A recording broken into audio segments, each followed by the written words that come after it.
for mindfulness in Tai Chi and Qigong for patients who had cancer. And it was an invitation that showed up in the mail one day. I decided to take part of the study, and it really opened up my curiosity about traditional Chinese medicine when I had only known about acupuncture before. And this was my second cancer, cancer diagnosed at the age of 45. Previously, I had a different type of cancer when I was 21. And the course was just amazing. I had some really good breakthroughs. And after the course was done, I followed up with Munira and took levels 1, 2, and 3 of Spring Forest Qigong. And through encouragement, I decided to go for my group practice leader certification. So could you speak to the title of the topic? The title is what? Transforming your perspective? You're making emotional roller coasters into surmountable speed bumps? Like, where did you come up with that? How come you got focus on, that title? So if you give us a little insight on how that kind of emerged from you, evolved from you. When I looked at the personal development that I have done over the last 34 years, I trained as an athlete for the Olympics. A mere week or two before being selected for the Olympic training team, diagnosed with cancer. And it really was a big change. And then there was some other things that happen in life. So the ability to adapt to change, to look at these life events that really can throw you for a spin. And just when you think that you're done, there's another hill and there's another valley. So that's where I got the roller coaster from it. And over time and practice with the visualization that I learned from a doctor of psychology when we were training for luge, when I started doing the Spring Forest Qigong, it really started to all come together. And through personal experience and then working with folks in my own practice, I'm realizing that there's a definite need to address those factors that in our perception make life events either roller coasters or speed bumps. Julie, would you share a little bit on how, maybe some examples perhaps of how you did that, or certain circumstances where you then, turn to what is resilience inside me? One of the breakthroughs that I had when I was younger is realizing that a lot of my biases that was feeding a lot of outward energy, creating a lot of emotion, was expecting other people to behave in certain fashions, expecting certain events to happen, and realizing that the resiliency that I was looking for and that I started to develop was really looking at myself, really bringing that insight into what can I do best for me and my healing. And that took some time. But with Spring Forest Qigong and the mindfulness component of it, it really started to solidify in that you need to go inward, you need to become comfortable with that calm place that you get at the end of your practice.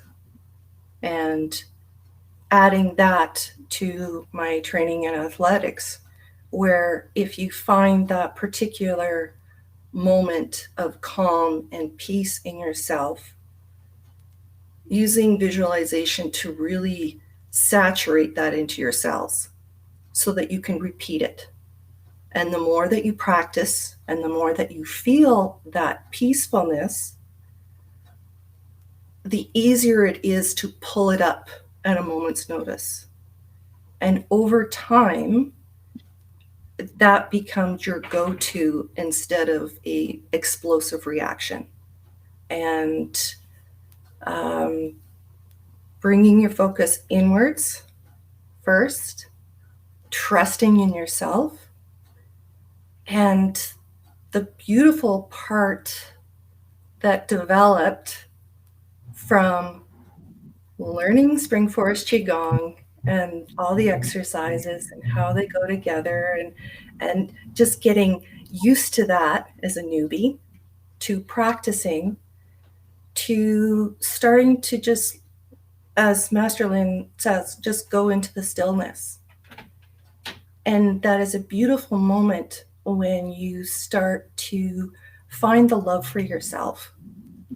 And then once that happens, you build this beautiful ability to recognize when events are going to start to get a little out of hand, but you're aware of it.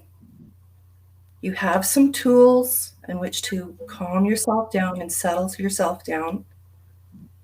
And as the event happens, you still have that core self-love, confidence inside. Beautiful. Julie, could you maybe talk more about what you think resiliency is?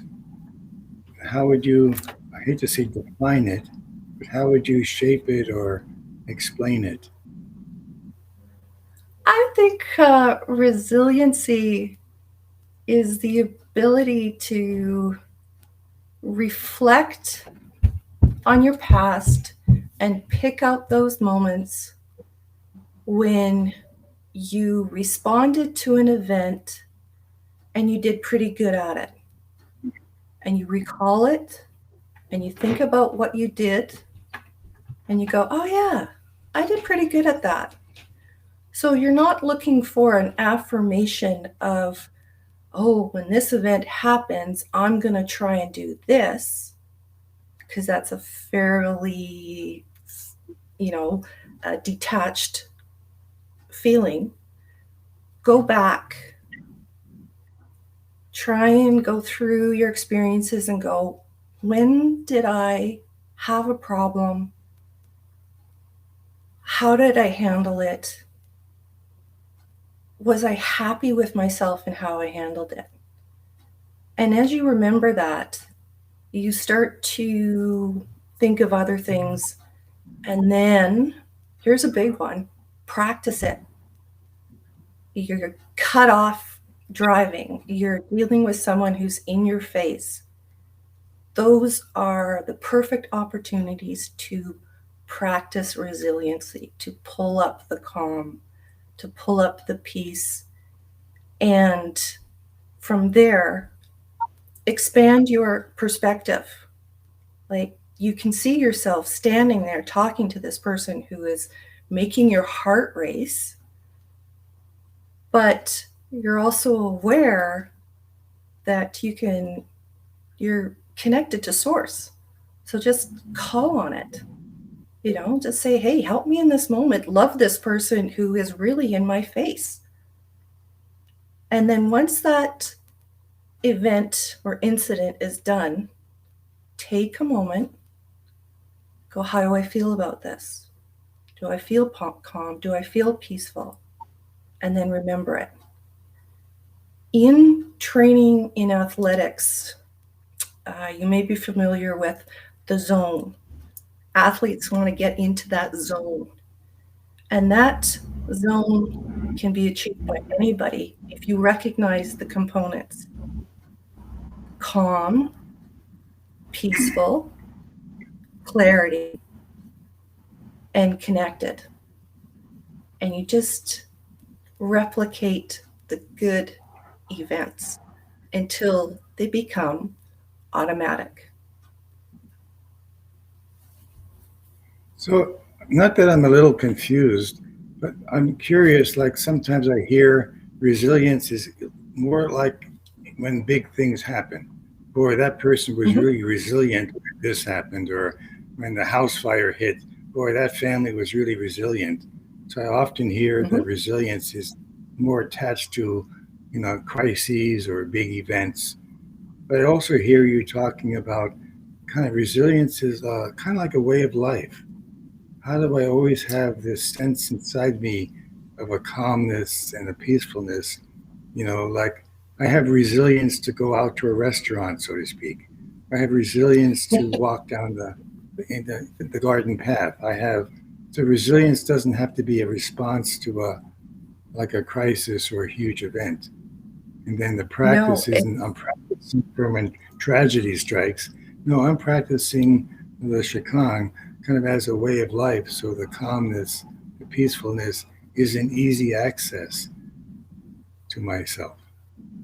Is that exactly. what you're Exactly. indicating? Uh, when I was, my mother was 7 months pregnant with me, the house burnt down and they lost everything. And over the years, I've seen my parents cope with these things and had conversations and how did you deal with this moment? Well, you just grit, perseverance, but looking at times when you've succeeded and you just remember that you can do it, and that builds resiliency, confidence, and inside resiliency, I think of it as this piece here. You have self-confidence and you have faith. You have faith and self-confidence that you're going to get through it. The Qigong practice for me gives you such a sense of connectedness that when you add that to faith, to self confidence, and to self love, you gain a bigger perspective of the events that are going on around you and in you. And you can be very aware of events that might go sideways, but you have so much more confidence in how you're going to deal with it. Yeah, could you speak a little bit or clarify the difference between like I'm going to tough this out, this event or the fire happened, I'm going to just tough this out. I'm going to tough it out. I'm going to keep toughing it out, and eventually I'll get through it and things will be better. Versus what you were suggesting really is a connection to a different kind of energy in a way, a different perspective. I think perspective is the key word. And a big part of it is not looking outside for reasons to blame. I wouldn't be in this tough spot if so and so didn't do this to me. I wouldn't be having this if this major catastrophe, you know, happened to me. You can get out of difficulties and recover so much faster if you're looking at your response to events as opposed to kind of blaming others and that uh, aspect of, well, I'm looking for a reason why this happened instead of, okay, this has happened. How am I going to deal with it? How am I going to get out of it? Well, take a breath. I do my Qigong, I do my breathing. Even if I'm in a public place, I can visualize myself doing some of the exercises. And it is so grounding. It's it just You you kind of feel like you're shrinking from the outside chaotic energy into that beautiful column of calm, and bring it inwards and then go. So I hear you made reference to your athletic past. So in athletics, and as you say, it's about discipline and practice. You're trying to achieve a level of proficiency, you know, skill level. So you're really practicing every single day to get better in the event or the whatever the athletic, endeavor may be. So that's why I was Mm-hmm. wondering if as an athlete, they're not waiting for certain thing to happen, like the race or the event, to become resilient. They're practicing all the time to improve their skill. And I hear you with Spring Forest Qigong saying you're really practicing your resilience all the time. I'm trying to get better and better at the calmness, better and better at the, peacefulness, better and better. So it's with me all the time, which then might produce what? A deeper understanding. So I don't have a startle response. Oh, this is going on. This is going on. Interesting, interesting. Is that more what you're also saying? Is that the training isn't just for the event? It really is kind of like a It's, way of life training. it is. It's, I also look at that period of time that I'm practicing is self care for myself. In that particular moment in time, I am finding that calm within myself and I'm practicing it. If you watch a baby start to learn to walk, it's a lot of practice. And how they go about it, no two babies are the same. Practicing it, and when those big events happen to you, you will be amazed at really how calm you can think in the face of a major event. Hmm. Do you have some situations or situations you've seen others in and how they've dealt with it in different ways? Like, you're a certified practice group leader, so you're kind of teaching to others what Qigong can do. Is there some like examples or situations that you've encountered that come to your mind just to Uh, shed there's light? a there's a few examples of where I have seen uh, the evolving practice over a period of time. You just become a little bit more patient with yourself. And I'm thinking of a particular client, and she said that the change happened over the 6 weeks organically. It wasn't something that she had to focus on every single day. It just started to build and become a part of her day. And that's one of the best outcomes that you can have, because we seem very focused on breaking bad habits and building new habits and wanting those new habits in place right away. But practicing the Spring Forest Qigong uh, in opening up your perspective to your connection to the people around you, it it can happen slowly. And then when you're in that moment, you realize, I'm not freaking out as much as I thought I would. And so I hear you also speaking to that this kind of focus or practice isn't going to change, so to speak, the event out there. You mentioned earlier about blaming, so this may Mm-hmm. not change the disaster that happened, or it may not change the person who's confronting me. It may not change the world. But the resiliency isn't a tool to change the world. The resiliency is a tool to do what? Change what my world and how I respond Yeah, to it. Is that fair? that's a fair assessment because I think that resiliency and perspective kind of go hand in hand.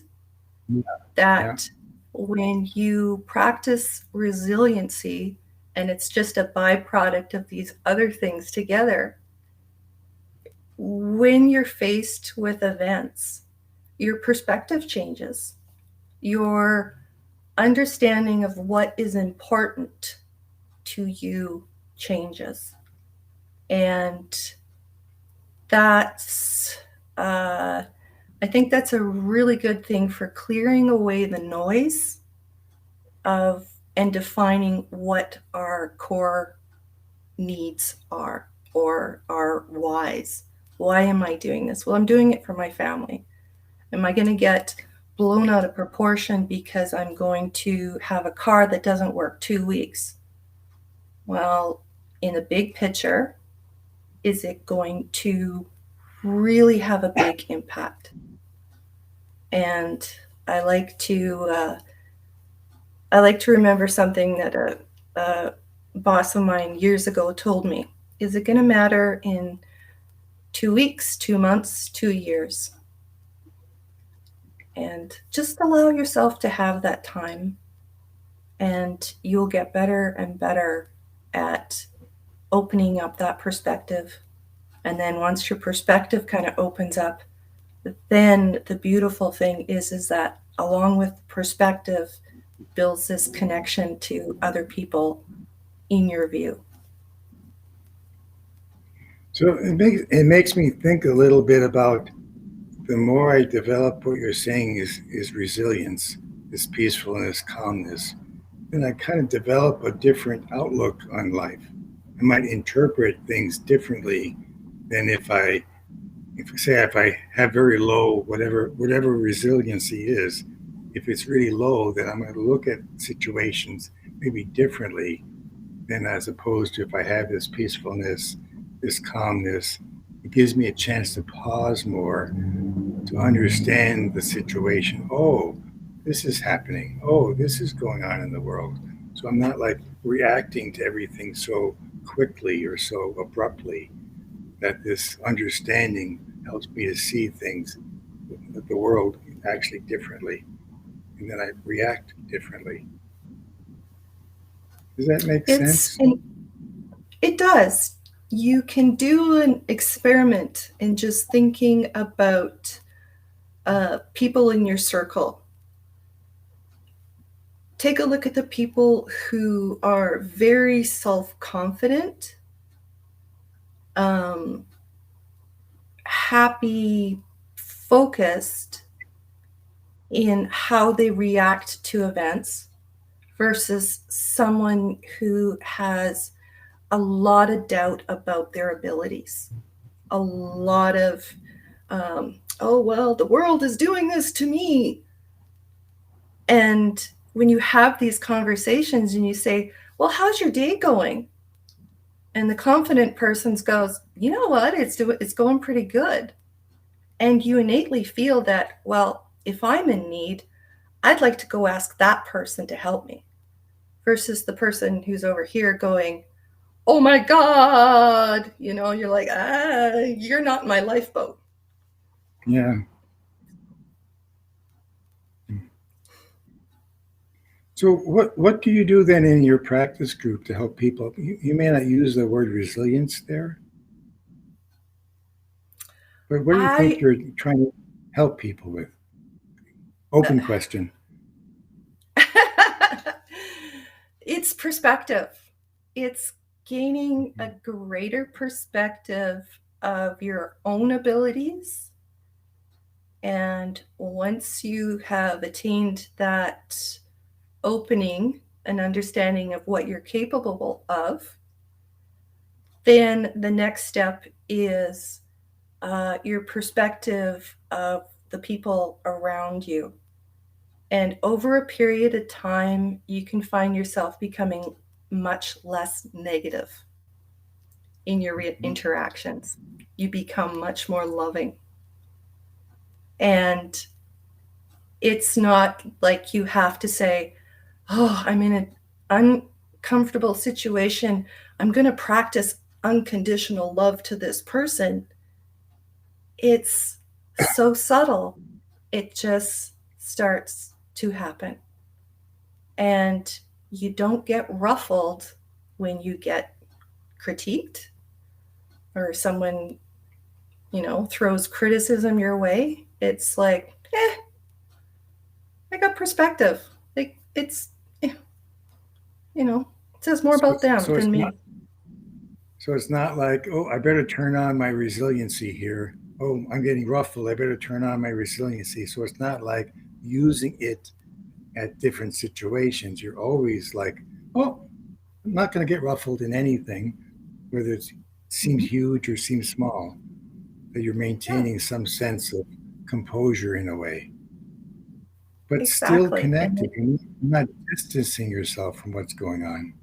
You're not numbing Mhm. yourself to what's going on. Actually, the resilience gives you a chance to enter into that situation with a deeper understanding of what's happening. So, like as you said, the driver cuts you off. Your resiliency might give you a sense, I wonder what's going on in that driver's life, where this is going on. I wonder what's happening with the people in this crisis, rather than blaming the driver and blaming the world. It's setting yourself up to see things much more cleaner. Is that what And you're it's, saying?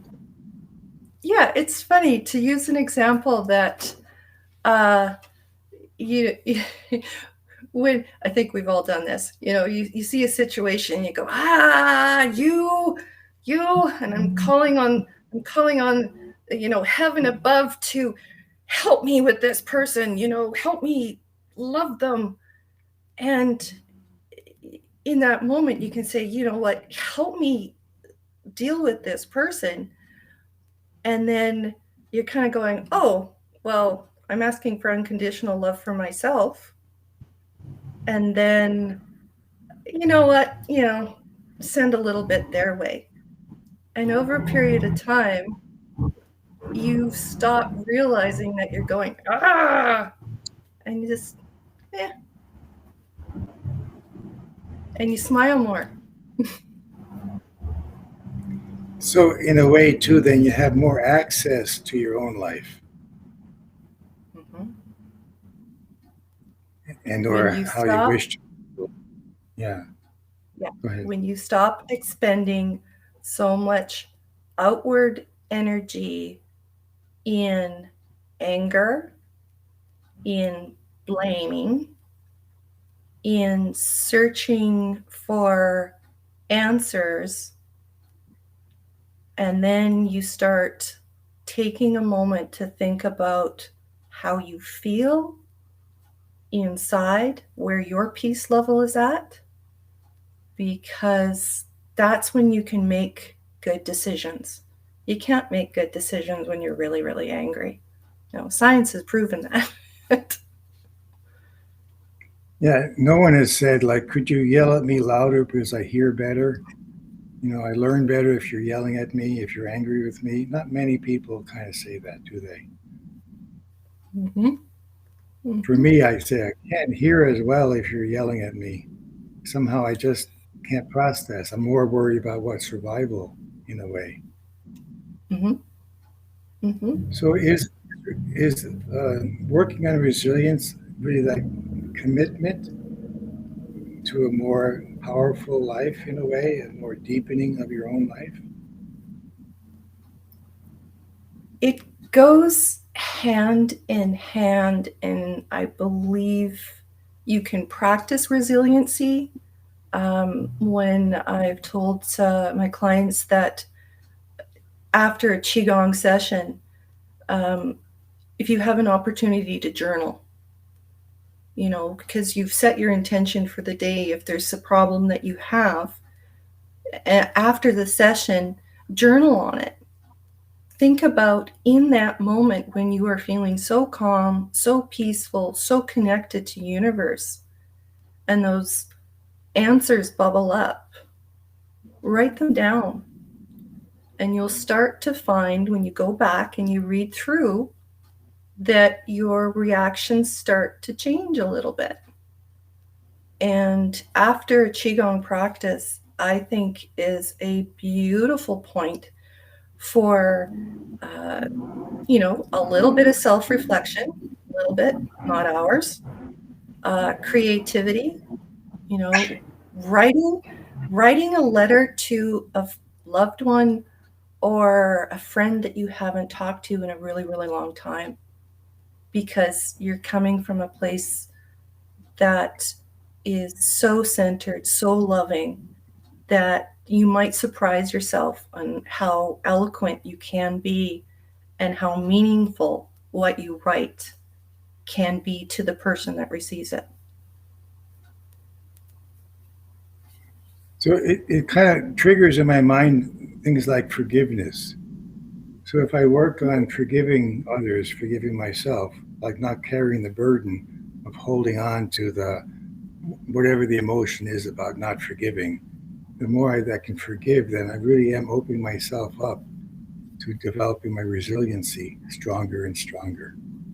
The more I'm holding Mm-hmm. on to things past, kind of impedes that growth of resilience. Is that? Exactly. That's beautifully said. I like that. Oh, I'm going to write that down. Hold on a second. The other thought is like, I've said this in other realms, so to speak, is that Masterlin talks about, alleviating the pain and suffering in the world. And so sometimes it's like we live in this world where there's lots of pain and suffering. But like if you've ever flown in an airplane at 20 or 30,000 feet, all of a sudden you're no longer looking at your life, or others in that pain and suffering immediately. You're seeing a perspective, to use your phrase. You have a perspective of life from a different level, a different connection. That, wow, this suffering and this pain, yes, we need to work on alleviating it. However, to have a wider, higher perspective on the suffering and pain changes it. Mm-hmm. So I hear you saying And that the the use of Forest Qigong helps you change that perspective into a higher, maybe more powerful understanding. yes. Could you speak to that a little bit more? Either what you're teaching or your personal practice? In teaching, because I got my master's in Reiki several years before doing Qigong, and I found that Spring Forest Qigong just amplifies it so incredibly well. Helping people connect with their body for even that hour during the day when there's so much outside noise, and they start to appreciate that calm and their ability to call on it at any particular time, gives them that, they're borrowing my faith that this is going to happen Mm-hmm. until they can develop it for themselves. And what I find, and I tell people who are starting this, I'm like, careful, once you start this, you're going to absolutely love it, because you're never going to be bored. You're always going to be learning new things about Qigong. You're always going to be learning new things about yourself. And, the 6 weeks the first 6 weeks of the 12-week program with Munira, I had incredible chronic back pain from when I was sliding. And when I got to the class for those first 3 weeks, I just lay on the carpet or on the yoga mat and cry because I was in so much pain. And at the 6 week mark, Munira goes, "Well, how was your practice today? How do you feel?" I'm like, "Oh, really good." And she's like, "How did you feel getting out of the car?" And I'm like, "I totally forgot about it." And that's the beautiful thing is that you get carried along on this flow of feeling good and gaining perspective of other things other than the pain, that you don't even realize how far you've come. until someone points it out. After 12 weeks, my husband said that you don't fly off the handle as much over the little things. And I was like, really? And he says, yeah. He says, and just happier. And so you can go from a place of a lot of pain and just spend a little bit with it. The good, better, best, in my opinion, is a phenomenal way to let people know that give it a little bit of time. If you forget to practice for a couple of weeks, or you forget to practice for a month or so, the awesome thing about the Qigong is that when you come back and you practice again, you're immediately reminded of how good this feels. Oh, yeah, I forgot how good this feels. I should be doing this more. And then you slowly start to feel the community, the effect as it builds. So you're saying it kind of sneaks up on you, and that in this practice really is like you can't expect, like, I'm going to do this movement and then by tomorrow everything will be better. So then the mindset Exactly. on this form of resiliency is like, this takes time, and the power will be deepening, but it takes time.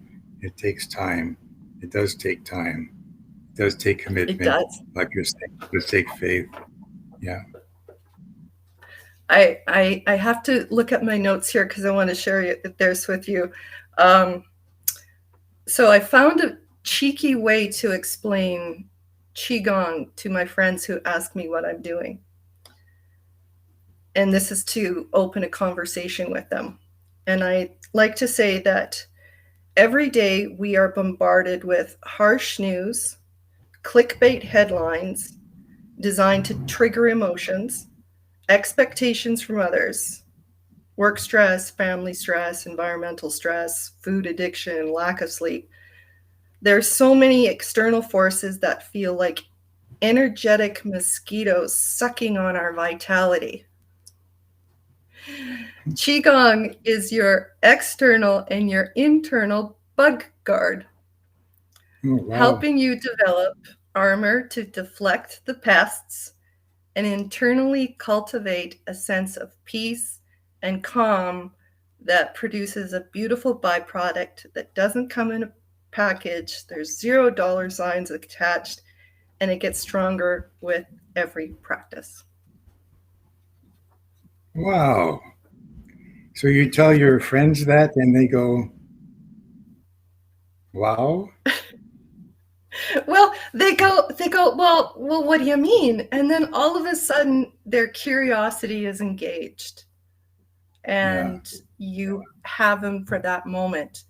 And really, that when they're going, well, what's the byproduct? What's the byproduct? What am I getting if I practice? And I'm like, well, you get self-love, and you develop it, and the doors open, and you start to see friends and strangers with new eyes, because we have a lot of self-confidence when we're little kids, and over time it gets chipped away and chipped away and chipped away, and we have moments where we're really, really confident, and then those quiet moments when we're not.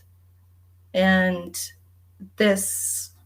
what I find with the practice is that when you're building that core, and that peace and that calm and that self-love develops, that resiliency develops, your perspective changes, and it's a beautiful way of being more present no matter what you're doing. So when Master Lin talks about, we're here to alleviate the pain and suffering of others, he's not just talking about, when like I break my leg or something happens, I'm really suffering. He's not talking about like those kinds of things alone. Really, the pain and suffering people have are really at all sorts of different levels and different circumstances. And as you're describing Spring Forest Qigong, it really is working in the resiliency, of approaching the pain and suffering of others where they're at in their pain and suffering. And Exactly. so, And yeah, I interrupted you. no, it's the when people look and they expect certain things of, oh, I'm going to learn this qigong system and it's going to help heal me and it's going to help balance me. I think from the perspective of someone who's not familiar with traditional Chinese medicine going into it, that's what they're expecting. That's the byproduct they're looking for, because then it'll say, oh, that's the proof that it works to me, is that I'm going to feel better, it's going to heal. But the unknowing thing that some people, they've heard it, but maybe they're not fully aware of it, is the mental and the spiritual aspect of it that's going on while you're balancing your pain and that. Beautiful. Do you have any concluding thoughts as we kind of finish up in our time, and then if we could move into meditation, if you would be interested in Sure. that? Any summarizing or?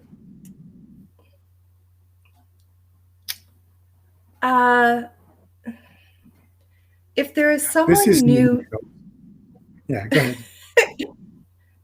if there's someone new to Spring Forest Qigong and you've seen the testimonials and everything, do not rush to try and absorb all of the information about all the exercises and be really, impatient to get it right. Feel it first. Just focus on how it makes you feel. And then just keep practicing it. And then find a buddy to practice it with. It gets even better when you start adding, more people to it. And just give yourself, cut yourself a break. Good, better, best. 5 minutes a day. Bounce when you're standing in line, the checkout. It's all qigong. And if I was to suggest to anyone, it's the meditation before you go to sleep, because anyone can do that. Wow. So would you be willing to lead us in a little 5 or 10-minute meditation? I'd love to. That would be lovely. Great. I will have to read it though here for a second here. No problem.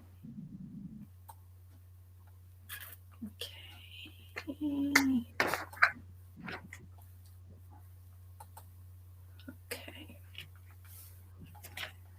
Oh, it's not coming up, so I'm gonna pull it from my memory. So I'd like you to find a comfortable position. Just relax. Breathing in. Letting that breath release, releasing tension in your eyes, in your face, in your jaw. Rolling your shoulders back and letting them just melt to the floor. Breathing in, feeling the breath in your chest expanding. Release. Feel that warmth going down into your hips, thighs, knees, toes. Giving them a wiggle. And just breathing in from your toes to the top of your head and down. Enjoying this moment.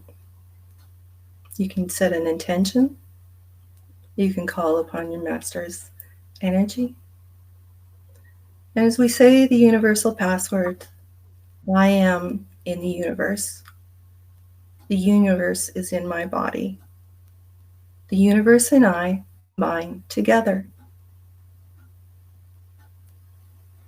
calling on guides, spirits to join us in this playful meditation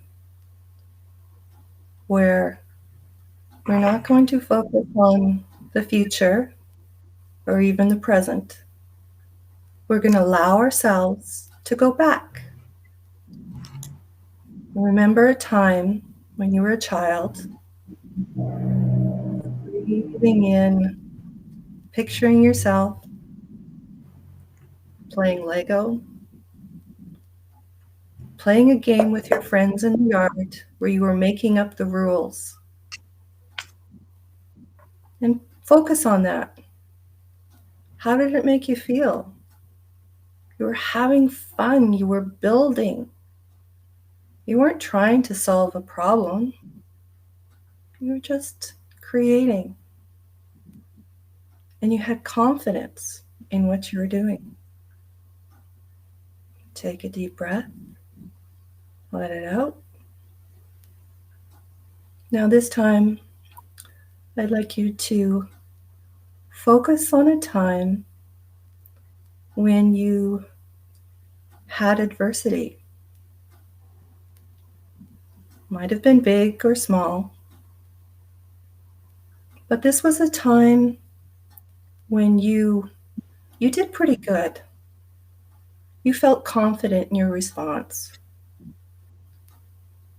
You felt like you did the best that you could at that time. I want you to feel how that made you feel. Breathe it in and out. And now I'd like you to visualize an image of you standing in front of yourself. And you're going to take that confidence that you felt as a child, creating, making, and take that feeling and push it into the image in front of you, filling it up from top to bottom. Now, remember how it felt when you solved that problem. You had confidence in yourself. Project that into that image of you in the front.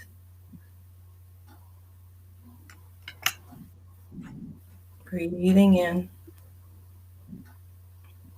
And bring that image a little bit closer to you until you step into that image. Imbuing yourself with the confidence of past experience that you have the ability,